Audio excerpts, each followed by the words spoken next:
Bonsoir à tous, bienvenue dans les experts du foot avec Laurent Banni, notre coach tout sourire aujourd'hui. Bonsoir Laurent. Bonsoir Christophe. Oui, on est ravis de vous avoir parce que Monaco a gagné de façon probante face à Nice. On en reparle. Est-ce un vrai tournant? Vous allez nous le dire.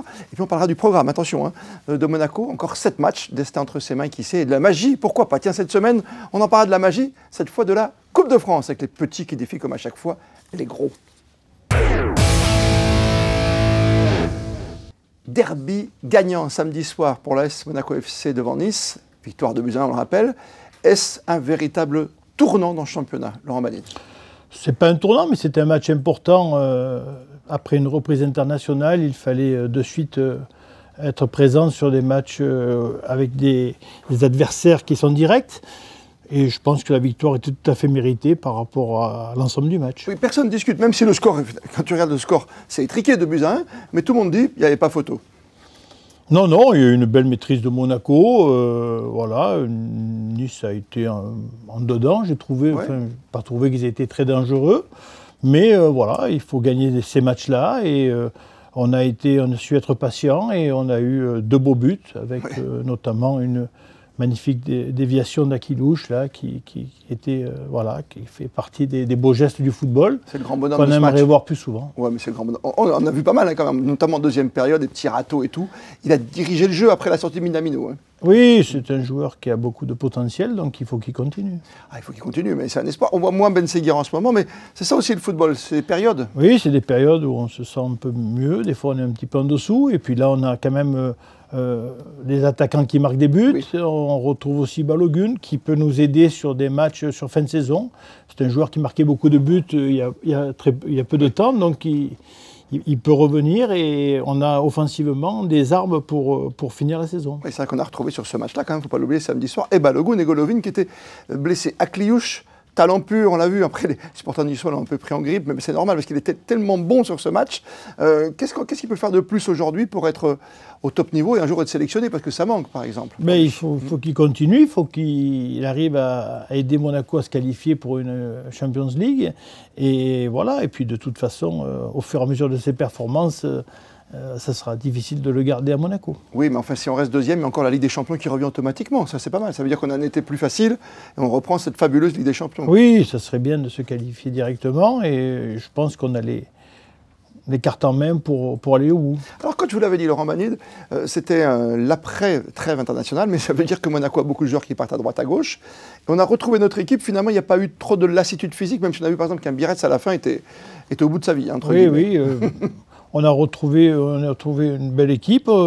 D'ailleurs, dans les 10 premières minutes de match, on peut gagner 2-0. On a un penalty et un tir sur la barre. On était bien, on s'est bien trouvé.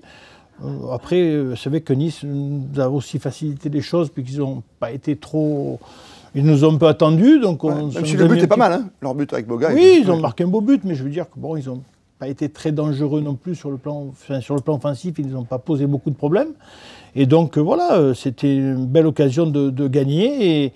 Et maintenant, s'enchaînent les matchs importants, puisque les 3 prochains matchs sont très importants. On va y revenir, on va rester juste un instant, si vous me le permettez, sur les performances, non pas individuelles, mais quand on voit Mbolo, Bires et Entente, qui se voit même sur le banc de touche, parce que quand les 2 joueurs sont sortis ou autres, tout le monde vient sur Mbolo, à qui on reproche de ne pas marquer. Là, il a fait preuve d'abnégation incroyable, un vrai bison dans la surface. Oui, comme je vous l'ai dit l'autre fois, Mbolo, c'est un joueur international qui a beaucoup marqué de buts, et après, c'est une question de confiance. Là, il est revenu, il avait marqué en sélection, et je pense que Biretz met une bonne ambiance dans cette équipe, et cette joie de vivre, cette joie de jouer, on retrouve ça qui se transmet petit à petit dans tout l'effectif. Oui, à tout donner, bien sûr. On a vu l'effectif qui est vraiment, ça y est, qui est vraiment uni, à l'image de Denis Zakaria, le capitaine. On va vers cette Ligue des Champions, on veut la retrouver. On a compris notre mission jusqu'à la fin. Et toujours au niveau technique, Biretz, encore une fois, c'est un attaquant, c'est incroyable. Quand il marque ce but, il y a une telle libération, il donne tout, quoi, comme il a donné sur le terrain. Puis une belle adresse aussi, franchement, c'est... Bon, la puissance de la surface. On peut regretter son penalty, mais c'est vrai qu'il marque un but très important. Oui. On a presque oublié le penalty quelque part. C'est vrai que on l'a oublié au début. C'est surtout le gardien niçois qui récupère le ballon. Oui. Un dernier mot sur l'aspect tactique et technique, avant de parler de l'avenir de Monaco avec ces 7 matchs. Défensivement, est-ce qu'on dort un peu mieux côté monégasque ce soir? C'est-à-dire que si on attaque mieux, on va défendre mieux aussi. le fait d'avoir des attaquants qui marquent des buts, bon, ça nous donne un peu plus confiance. Je trouve qu'on est un peu plus rigoureux, qu'on essaie moins de faire des petites passes où on a moins de doutes défensivement, on est un peu plus complet, on est un peu plus agressif. À partir de là, voilà, si on a une défense qui tient la route et des attaquants comme nous avons, on peut supposer qu'on aille au bout. Sommes-nous moins fébriles? C'est la question que je vais vraiment vous poser défensivement, derrière, parce qu'on sait depuis le début de la saison, notamment dans la deuxième partie, il y avait un tel déchet, tellement de cadeaux depuis, j'ai même plus envie de les compter, les cadeaux. Je pense que sur ce match-là, on était bien. Après, Brest va être un match important dans le sens où ils ont une équipe qui a joué de belles prestations en Champions League, qui a un état d'esprit pour faire des gros matchs, et ça va être un gros test pour nous. Je rappelle le classement. Paris intouchable, mais Paris pas encore champion à cause de nous, puisque nous avons gagné. Ouais. Ah non, Monaco. 50 points pour Monaco, Paris intouchable 71, qui va certainement fêter son titre ce week-end. Derrière, Marseille 49, on va en parler juste avant de conclure sur cet aspect des choses. Nice 47 avec Lille, attention à Strasbourg 46, Lyon 45, un peu plus loin. Marseille qui perd, ça nous sert. Marseille dans une mauvaise période. Ah oui. Et Marseille, on avait déjà parlé ensemble. Marseille qui joue avec son entraîneur, la carte solidarité. On s'enferme, on reste ensemble, on rentre du match, on a perdu, on reste tous ensemble, groupés, on dort au centre d'entraînement. Hein. Oui. C'est vous le coach, c'est la bonne façon. Marseille avait 10 points d'avance sur nous il y a quelques temps, il n'y a pas si longtemps que ça. Et aujourd'hui, ils se retrouvent dans une situation très délicate. Ils vont jouer contre Toulouse, un match qui sent la poudre, parce que le premier quart d'heure va être très compliqué. Et il faut vraiment rentrer dans le match, parce que les supporters, là, ils vont savoir ce que c'est Marseille. Et la méthode de Zerbi, elle peut fonctionner une deuxième fois. Le fait de se rassembler à nouveau, de rester comme un mal mort tous ensemble pendant 48 heures et échanger, de partir en vacances. C'est parfois très intéressant, et puis c'est parfois aussi... c'est un peu compliqué, parce que les gens sont fatigués, on arrive en fin de saison. C'est la deuxième fois qu'il le fait. Oui. C'est la deuxième fois qu'il le fait. Est-ce que ça remarchera? Je le souhaite pour lui, mais c'est vrai que bon, je pense que... Méthode du bâton, quoi, hein, c'est ça? Oui, mais le bâton, à un moment donné, il ne marche pas tout le temps. Quand on s'habitue au bâton, après, il fait plus mal. C'est ça, et vous savez ce que c'est, vous, l'entraîneur, bien sûr, de gérer des équipes. Et les derbys, vous en avez gagné, vous aussi, et perdu, bien sûr, Laurent Banide. Oui. Et c'est jamais simple, après, de remettre le curseur. Hein, mais il faut savoir leur parler, il faut les coucouner un peu aussi. Il faut trouver des solutions et essayer de ne pas être...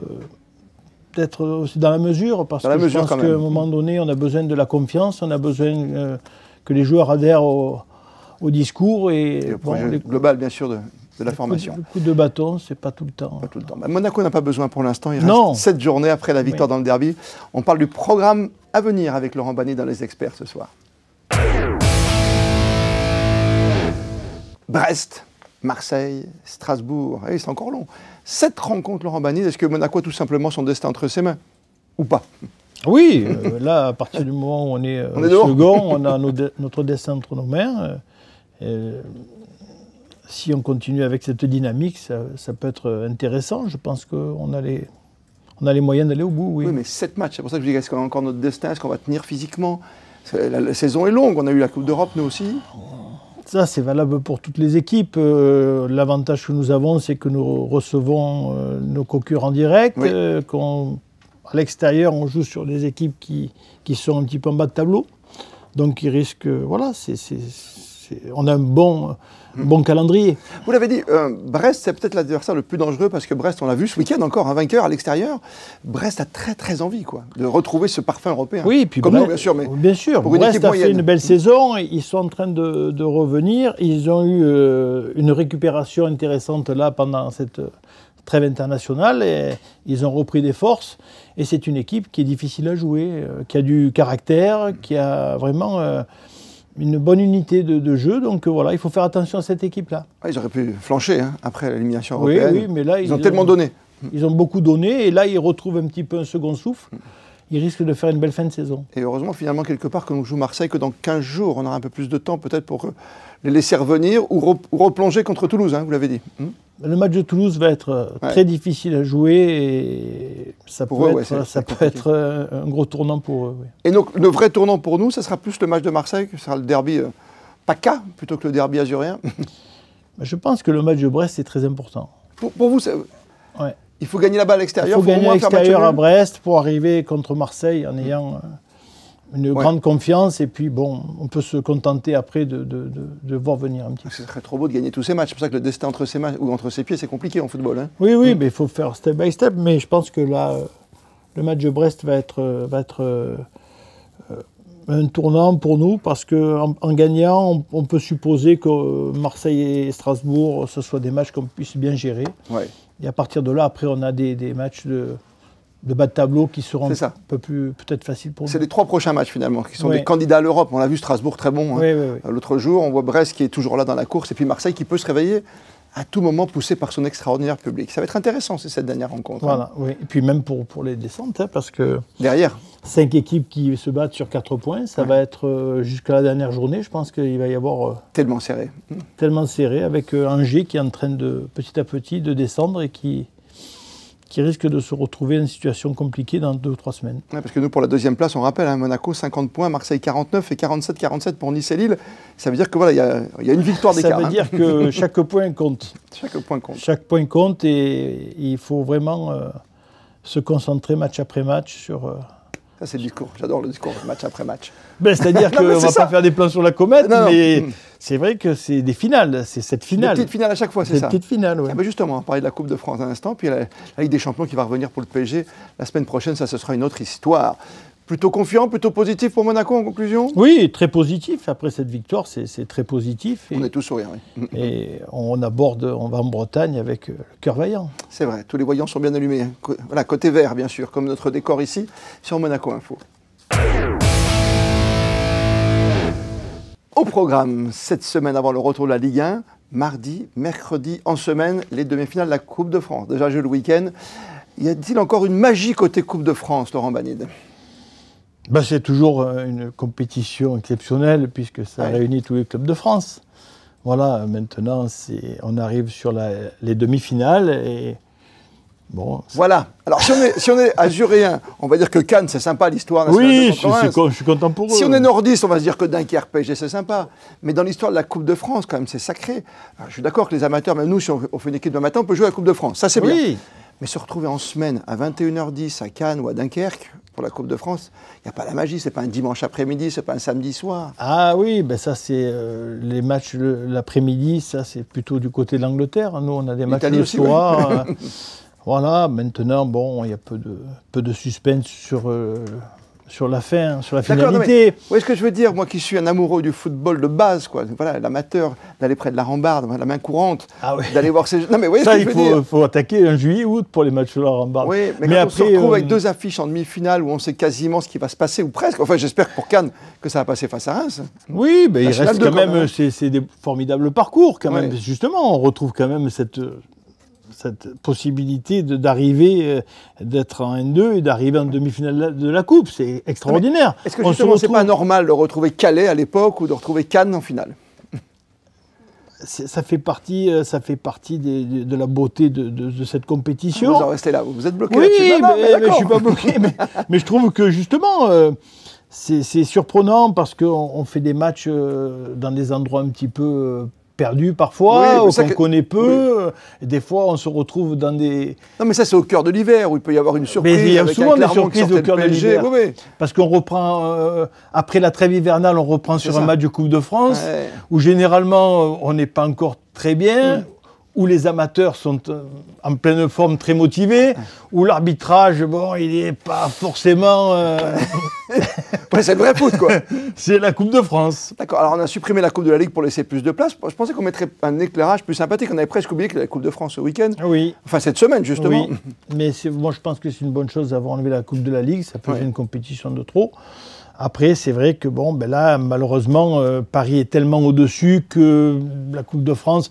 Ça va être beau pour le finaliste, mais mais pour la finale, le match va être très long. Très long. Ça dépend comment ça va jouer. Ça dépend. Je pense que ce soit Dunkerque, que ce soit Cannes, que ce soit Guingamp, la finale, c'est beau au départ, mais quand le match va durer, il va durer longtemps parce que ça va être compliqué. Ça va être compliqué. On a une équipe de Paris Saint-Germain qui est un rouleau compresseur et qui marque 5-6 buts à Saint-Etienne, qui pour l'instant survole tout.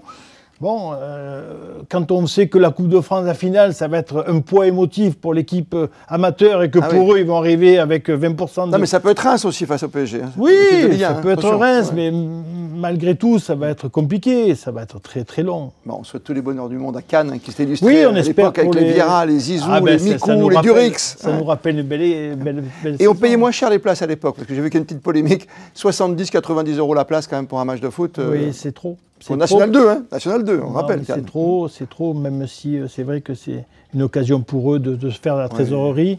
Je pense qu'il ne faut pas oublier le côté populaire. Et... Jouer à Nice à 10 € dans un stade à 30 000, quoi, 40 000. Voilà, je pense que ça fait partie des choses qui sont importantes, justement. C'est le football doit appartenir à tout le monde et on doit laisser beaucoup de place aux gens qui ont moins d'argent pour venir. Voilà pourquoi ce soir j'avais un petit peu mal à ma Coupe de France. Vous voyez, Laurent. Oui, ben, joue en semaine à 21h10, t'as les enfants, enfin je sais pas moi. Oui. S'il y a prolongation, tu rentres à minuit et demi, 1h du matin, t'es pas encore en vacances scolaires, quoi. Dimanche à 3h. Tu fais un dimanche après-midi, 15h, 17h. Ça a été une belle fête. Tu manges la pizza, après voilà, le barbajan à Monaco, quoi.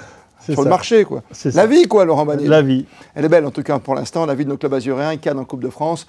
Alors, souhaite encore une fois le meilleur. Et puis, Monaco, bien sûr, encore 7 rencontres avant de revivre une nouvelle épopée européenne en Ligue des Champions, la plus prestigieuse des compétitions. Merci, Laurent Banide. À très vite après le match de Marseille, notamment sur Monaco Info. Bonsoir à vous. Bonsoir.